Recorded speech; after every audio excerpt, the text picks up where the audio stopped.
Hello प्यारे बच्चों, आप सभी का रोजगार कोचिंग बिजनौर यूट्यूब चैनल में स्वागत है। देखिए प्यारे बच्चों, हम लाए हैं आपके लिए एक नया प्रश्न। और प्रश्न क्या है, फिजिक्स के लिए है, बहुत इंपॉर्टेंट प्रश्न रहने वाला है। 2020 में ये प्रश्न पूछा गया था। आपकी संभावना ये है कि 2024 में ये प्रश्न पूछा जाए। प्रश्न क्या है कि दो स्थिर बिंदु आवेशों के मध्य लगने वाला आकर्षण अथवा प्रतिकर्षण बल के लिए कूलाम का वैद्युत बल संबंधी नियम तथा सूत्र लिखिए। मतलब हमें करना क्या होगा इस प्रश्न में कि हमें जो लिखना होगा कि कूलाम का नियम लिखना होगा और उसके लिए क्या करना होगा, सूत्र का प्रूफ करना होगा।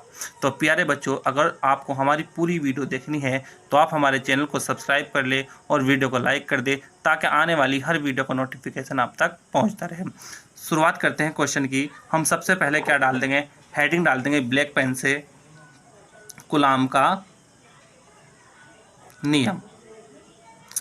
कूलाम का नियम। अब कूलाम के नियम में क्या लिखेंगे, कूलाम का नियम किस तरीके से लिखेंगे, तो लिख सकते हैं कि दो स्थिर बिंदु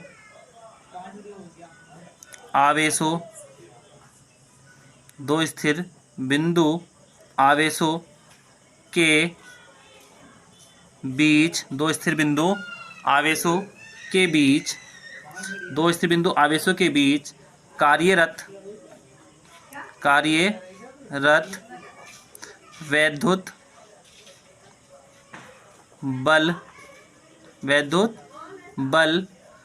बल तथा दोनों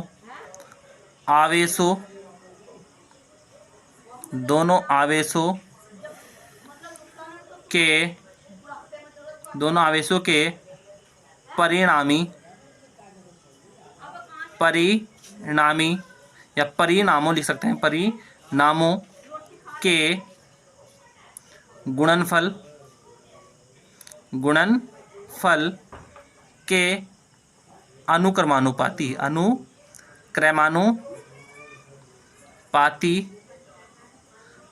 तथा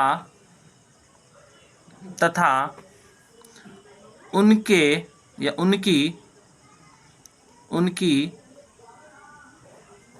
बीच की दूरी के वर्ग के व्युत्क्रमानुपाती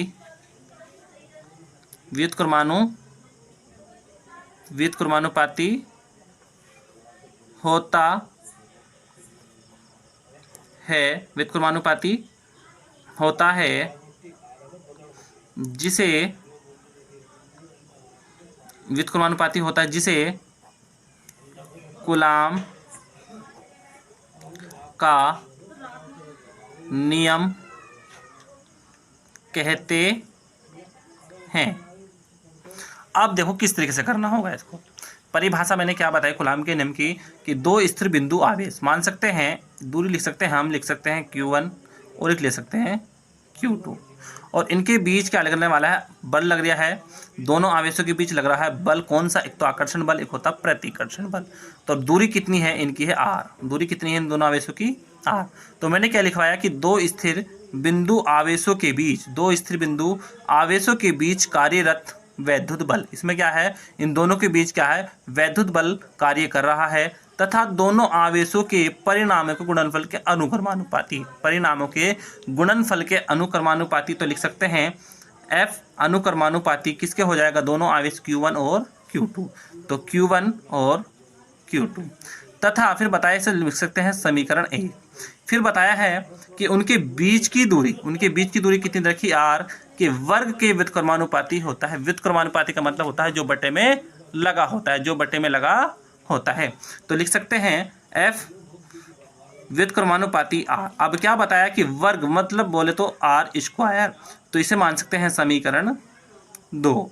तो लिख सकते हैं कि समीकरण 1 व 2 को मिलाने पर, तो लिख सकते हैं यहाँ समीकरण 1 व 2 को मिलाने पर